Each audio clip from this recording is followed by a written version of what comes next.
müayinəsində skalyozdan şübhələnmişdik və skalyoza görə rentgen müayinəsi çəkdirdik.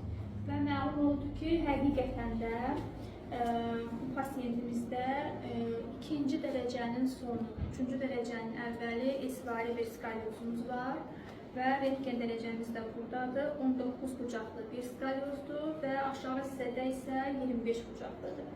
Və belə olduqda ayaq müayinəsinin səbəbi nədən olmuşdur? Səbəb isə ayaqça basma yastı pəncəlik dərəcəsi idi və burada da ikinci dərəcəli yastı pəncəlik olduğuna görə get-gedə ayaqlar içəri basılmış və çanaq asimetriyası yaradaraq skalyoz yaranmışdır.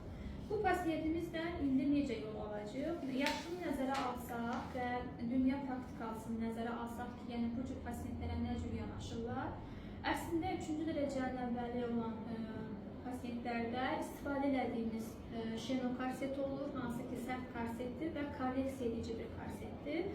Eyni zamanda ayaq yastı pəncəliyini içə basmanı düzəltmək üçün lazım olacaq bizə UCB-li, yəni ayaqqabı içlikləri mütləq və bununla yanaşı idman terapiyası və fizioterapiya. Fizioterapiyanın içində isə müxtəlif toplar, başqa proseduralar gedəcək.